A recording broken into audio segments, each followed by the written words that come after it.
आप सबों का हमारे चैनल में बहुत बहुत स्वागत है। और आज हम जानेंगे दुलाय वाली कहानी के बारे में, जिसके रचनाकार श्रीमती बाला घोष जी हैं। इनको बहुत बार बंग महिला के नाम से भी संबोधित किया जा चुका है। तो इन्हीं की ये कहानी है दुलाय वाली, उन्हीं को आज हम इस वीडियो में कवर करने वाले हैं। और मैं आप लोगों को बताता चलूँ कि बीए सेमेस्टर 5 में जो अभी हैं या फिर एग्जाम्स की तैयारी कर रहे हैं सेमेस्टर 5 की, तो उन्हें ये कहानी पढ़ना है, क्योंकि डीएससी पेपर 1A में आप लोगों को जो सिलेबस है उसके माध्यम से दुलाय वाली कहानी आप लोगों को पढ़ना है। सबसे पहले इस कहानी का जो पात्र है उन्हें हम जान लेते हैं। इस कहानी के जो पात्र हैं वंशीधर रहते हैं, नवल किशोर, सीता और जानकी रहते हैं।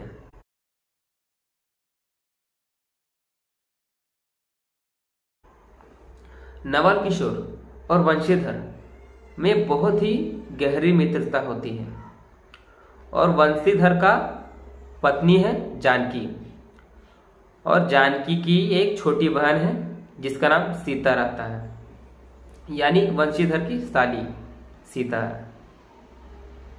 एक दिन होता यह है कि वंशीधर किसी काम से अपने ससुराल चले जाते हैं। उसका ससुराल काशी में रहता है, तो वो किसी काम से काशी चला जाता है अपने ससुराल, पूरे परिवार को लेकर, मतलब सीता को लेकर, और फिर अपने बच्चों को भी वो लेकर जाते हैं वहां से। तो जाते हैं तो देखते हैं कि उनके ससुराल में तो उनके ससुर नहीं रहते हैं। वंशीधर का जो ससुर रहता है वो नहीं रहता इस दुनिया में, केवल उनकी सास है और उनका एक साला है और छोटी सी एक साली है जिनका नाम मैंने अभी अभी आप लोगों को बतलाया था, सीता। तो किसी कारणवश होता यह है कि मेहमान किसी के घर अगर आता हो तो आदर सत्कार किया जाता है, तो उनका भी स्वागत हो रहा था। ऐसे में होता यह है कि नवल किशोर का चिट्ठी एक आ जाता है किसके पास, वंशीधर के पास, कि किसी प्रकार से तुम जल्दी घर आ जाओ। तो घर आने की चिंता में वो लोग ज्यादा देर वहां पर रुक नहीं पाते हैं, इसलिए अपनी पत्नी को वंशीधर कहता है कि जल्दी करो, वंशीधर का खत आया है, हमें वापस जाना पड़ेगा। तो फिर वहां से अब वो लोग जाने लगते हैं। जाते जाते ये देखती है, जानकी देखती है कि अब तो हमारे पिता भी नहीं रह चुके हैं, और पिता ना रहने के कारण जो दुख और पीड़ा उनकी पत्नी को और उनकी साली को जो हो रहा है वो तो शायद उन्हीं लोग को पता होना चाहिए। सीता को अपनी दीदी के घर आना था, लेकिन वो केवल रोती ही जा रही थी, रोती ही जा रही थी। उसे आने का बहुत मन था, और जानकी भी वहां पर 1-2 दिन वहां पर रुकने का सोच रही थी, लेकिन वास्तव में ऐसा हो नहीं पाया, क्योंकि अगर ऐसा रुक जाती तो ऐसा तो अच्छा नहीं होता, क्योंकि उसे नवल किशोर का खत आया था, इसलिए वहां पर वो लोग नहीं रह पाए किसी भी हालत में।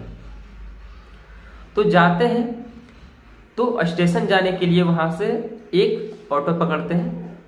तो ऑटो में बैठते ही उसे ख्याल आता है, वंशीधर को ऑटो में बैठते ही ख्याल आता है कि मैंने जो धोती पहन रखी है वो तो विलायती गया है, मतलब विदेश का ये धोती है। और उन्हें झट से ये बात याद आ जाता है वंशीधर को कि नवल किशोर स्वदेशी वस्त्रालय को या फिर स्वदेशी कपड़ों को बहुत ही अच्छे तरह से वो पसंद करता है, और विदेश के कपड़ों से वो नाराजगी जताते हैं। ये बात वो मन ही मन अपने पत्नी से कह रहे थे।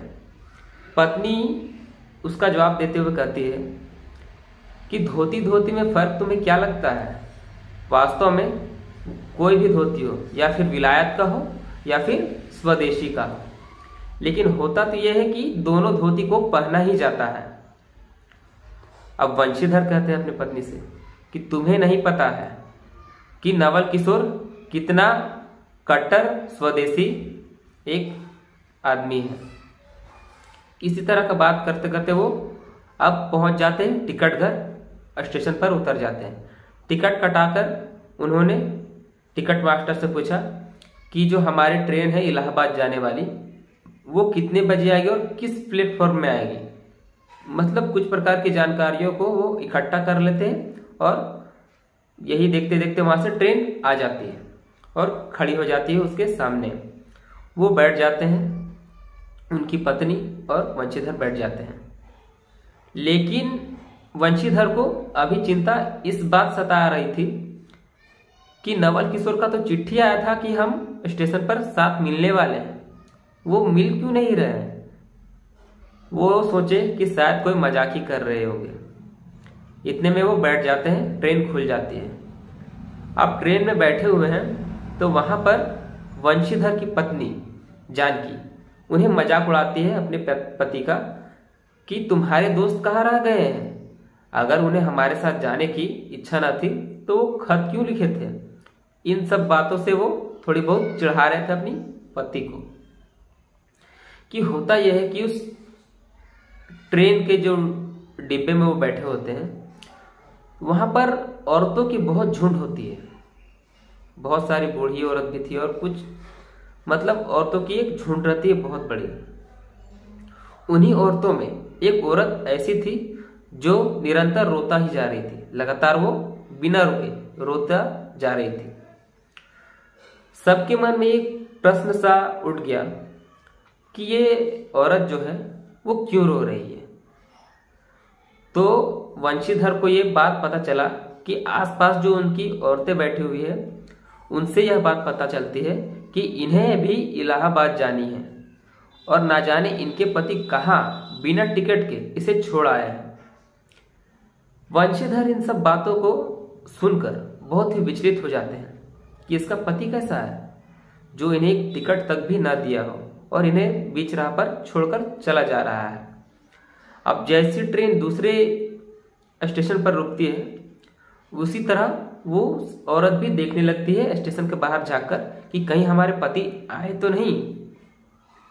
ये बात वो सोचने लगती है कि अब वंशीधर को बहुत ही क्रोध आने लगा उसके पति पर कि यार ये कैसा उसका पति है जो अभी तक इसका ख्याल नहीं रखा है। उन्होंने सोच लिया कि अब मैं इनका मदद करूँ। वो सामने जाता है उस औरत का, वंशीधर जो होता है उस औरत के सामने चला जाता है और कहता है कि आप रोइए मत, आप घबराइए मत, क्योंकि मैं अब आपका मदद करूंगा और मैं आपके अपने पते पर छोड़ दूंगा आपके पति पास। ये सोचता सोचता वो वहां से चला जाता है। अब ट्रेन रुक जाती है इलाहाबाद में। ट्रेन रुकती है इलाहाबाद में तो वो उतर जाता है वंशीधर जो होता है और एक वंशीधर और उसके जो पत्नी है वो वहीं पर बैठे रहते हैं। तो एक लाठी वाला उसी डिब्बे में रहते हैं। उन्होंने आपस में और दो चार लोग थे वो भी आपस में बात कर रहे थे कि मुझे पता है कि ये इस औरत की मदद क्यों कर रहा है। कुछ लोगों ने पूछा भाई क्यों मदद कर रहा है, हमें भी तो बताओ। कहता है कि जैसे ही ये औरत स्टेशन से उतरेगी इसका सारा गहना ये लूट कर चला जाएगा। चुपके से उस लाठी वाला ने वंशीधर को कहा कि यदि तुम इसके जेवर लूटने वाले हो तो मुझे भी आधा हिस्सा तुम्हें देना होगा। वंशीधर को तो बहुत ही अब क्रोध आता है क्योंकि वंशीधर एक बहुत ही ईमानदार सज्जन व्यक्ति है और एक सुलझे हुए व्यक्ति है। उसके मन में किसी प्रकार का छल कपट नहीं है। वो हमेशा मदद की भावना से ही किसी का कार्यभार संभालते हैं। उनको तो बहुत गुस्सा आ गया कि यार मैं एक तो इनकी मदद कर रहा हूं और दूसरी बात यह है कि ये मुझे गलत सोच रहा है। उन्होंने कहा कि मेरी ऐसी सोच नहीं है, मैं केवल इनका मदद कर रहा हूं। तुम जैसे अगर लोग होंगे तो हमारा देश कैसे चलेगा। ये बात बोलकर उस लाठी वाला को ये वंशीधर चुप कर देता है और अब नीचे कदम रख देता है। स्टेशन पर रुक जाने के बाद जैसे ही वो नीचे कदम रखता है तो वो बहुत ही परेशान हो जाता है। पसीना पसीना वो हो जाते, पूरे परेशान हो जाता है। वो इतना परेशान हो जाते हैं कि जो धोती पहने हुए थे और कमीज पहना हुआ था लगभग भीग गया था पसीने से। उन्होंने सोचा कि यार एक मुसीबत तो हमसे रह नहीं रही है और दूसरी मुसीबत गले पड़ रही है। मतलब मुसीबत उसका क्या है कि उस लड़की को, उस औरत को उसके पति के पास पहुंचाना। कि देखा कि दूर से औरतों का कुछ झुंड आ रहा है, और झुंड आ रहा है तो देखता है कि उसी झुंड में से बीचों बीच नवल किशोर उसका मित्र आ रहा है। ये बात उसे देखकर बहुत खुशी हो जाती है कि मेरा दोस्त अब आ रहा है। लेकिन ये बात सोचकर उसे बड़ा ही क्रोध आता है कि जो महिला को वो मदद करना चाहते थे वंशीधर, वो वास्तव में नवल किशोर की पत्नी ही थी। इसीलिए उन्होंने उनसे कहा कि ऐसा तुम्हें मजाक नहीं करना चाहिए था। और नवल किशोर बताते हैं कि मैं तो सिर्फ तुम्हें देखना चाहता था कि तुम क्या करते हो। मुझे तो पता था कि तुम एक बहुत ही अच्छी ईमानदार और बहुत ही अच्छे इंसान हो, और मुझे ये भी देखना था कि मेरी पत्नी उस सिचुएशन को किस प्रकार हैंडल करती है। और इसी प्रकार होता होता अब आपस में सब गले मिलने लगते हैं। जानकी और नवल किशोर की पत्नी आपस में ये बात सोचकर, जो कि पहले रोती थी उसकी पत्नी, नवल किशोर की पत्नी रो रही थी, लेकिन अब खुशी खुशी सबसे गले मिल रही है। और इस कहानी में देखा जाए, कहानी यही लगभग समाप्त हो जाती है। इस कहानी में देखा जाए तो इस कहानी में पूर्ण रूप से दो मित्रों की कहानी है और एक दुलाय वाली कहानी है। दुलाय वाली का अर्थ शायद आपको पता ना हो। दुलाय वाली का अर्थ है कि किसी के सर पर या किसी के सर के ऊपर किसी रुई का बना हुआ कोई दुपट्टा सा हो जिस पर उसका मुंह पूरा ढका हुआ हो। और ये कहानी पूरी तरह से एक हास्यपद कहानी है, मतलब मजाकिया कहानी है, और ये कहानी समाप्त हो जाती है।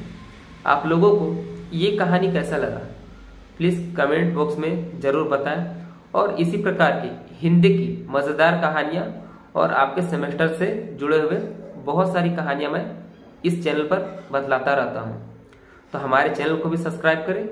वीडियो को पूरा देखने के लिए आपका बहुत बहुत धन्यवाद।